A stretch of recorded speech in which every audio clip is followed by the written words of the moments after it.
Here's something I've learned about work-life balance. It doesn't exist. It suggests that we work 12 hours a day and the other 12 hours are spent on our lives. The reality is work and life are intertwined, they're commingled, and we have to choose carefully how we spend our time, whether it's at the job or at home.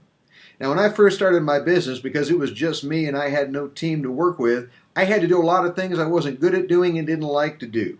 But it was my goal to grow my business so that over time I could focus on what I did and what I did best that people would pay me for. If I couldn't do it or didn't want to do it, I gave it to a freelancer or assigned it to someone on my team.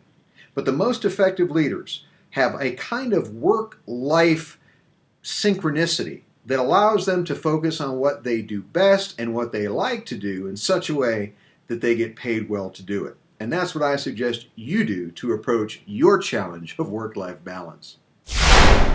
When I was a kid, I remember the guy on the Ed Sullivan Show. It was an act that I always looked forward to seeing as a young boy.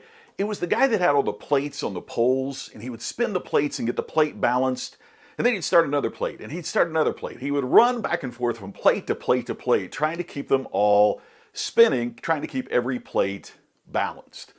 Well, the fun was how quickly a plate would get out of balance, and you have to run, take care of that one, and then run, take care of that one.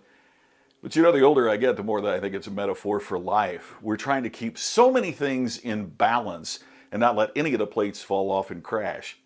If you're an accountant and it's April, your life is going to be out of balance.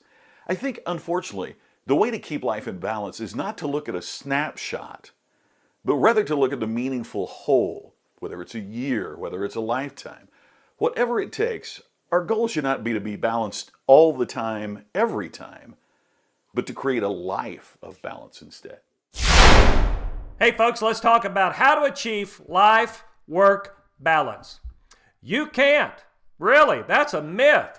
I don't believe you're ever going to be able to achieve life-work balance. Why is that? Because it's life. That's how it is. Because sometimes your business is going so well, your life gets out of whack. Like my buddy John Bledsoe says, you got to fish when the fish are biting. When the fish are biting, you got to pay attention to that, which means probably your health might get a little bit out of whack. You might forget to exercise, might not have time to do all the things you'd like to do in your personal life. That's how it is.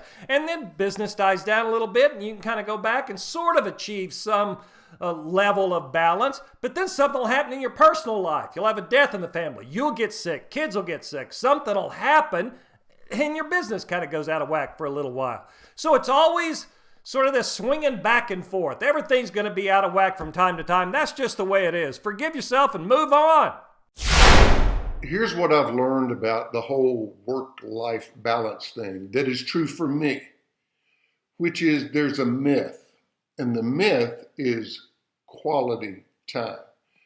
To say, well, I don't spend much time with them, but when I do, we do something special. You know what's special? Just spending time with them. Hope you're having a good day. I am.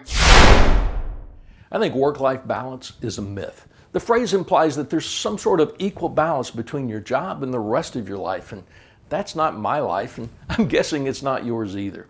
So let's stop thinking about work-life balance and start thinking about work-life harmony. To use a metaphor, your life is like the strings on a guitar. When all the strings are in tune, they work in harmony to make a chord. But when one of those strings is out of tune, the entire instrument sounds bad. So identify the areas of your life that have to work together to play your song, and then consciously keep them in tune.